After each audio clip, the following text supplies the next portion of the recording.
Hi friends అందరికీ. ఇక్కడ చూసారా మురుడేశ్వర్లో శివుడు ఎలా వెలిసిండు అనేదానికి ఒక కథనంగా ఇవన్నీ ఇక్కడ సెట్ చేశారనమాట. ఒక కథే ఉంది ఈ దేవుడికి, ఈశ్వరుడికి అక్కడ మురుడేశ్వర్లో వెలిసిన దానికి ఒక కథనం అన్నీ ఉన్నాయన్నమాట. చూడండి, అసలు చాలా బాగా అనిపించింది. ఎవరన్నా ఇప్పటి వరకు వెళ్ళని వాళ్ళు అనుకుంటే ఖచ్చితంగా ఇక్కడికి వెళ్ళి విజిట్ చేయండి. చాలా బాగా అనిపించింది నాకైతే. ఇది గవర్నమెంట్ది అయితే కాదటండి, ఎందుకంటే ఇది ఒక దాత. ఆ దాతకి దగ్గరగా ఎన్ని కోట్ల ఆస్తి ఉందంట. అతనికి మరి దేవుడు కనిపించాడో లేకపోతే ఆ దేవుడు కనిపించి నేను ఇక్కడ వెలిస్తే బాగుంటుందని చెప్పాడో తెలియదు, కానీ ఆయనకి గ్రాండెడ్ కంపెనీ ఉందంట, కోట్ల అధిపతి. ఆ అధిపతి ఇక్కడ దేవుడి గుడిని కట్టించారనమాట. మురుడేశ్వర్లో టెంపుల్ గోపురం అనేది ఎంత ఉందంటే దగ్గర 20 అడుగులు ఉంది.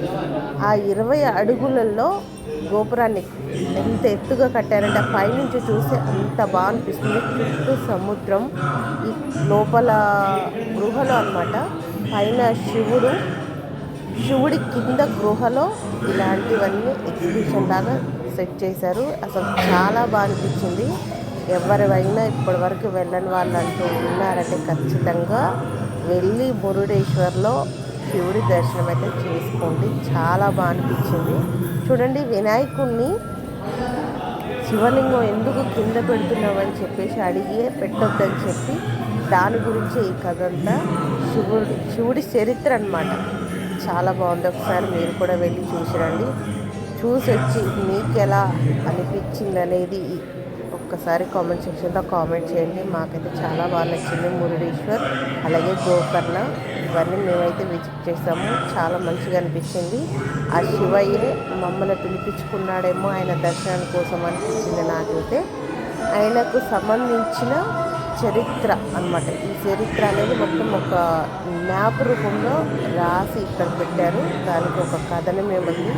లోపలికి వెళ్తే దేవుడు ఎలా వెలిచిండు అనేది ఒక స్టోరీ వేస్తారు. ఆ స్టోరీని బట్టి మనకు అర్థమైపోతుంది శివుడు ఇక్కడ ఎలా వెలిచాడు అనేది. ఓకేనా? వీడియో నచ్చితే లైక్ చేయండి, షేర్ చేయండి, సబ్స్క్రైబ్ చేయండి. మీకోసమే ఫ్రెండ్స్.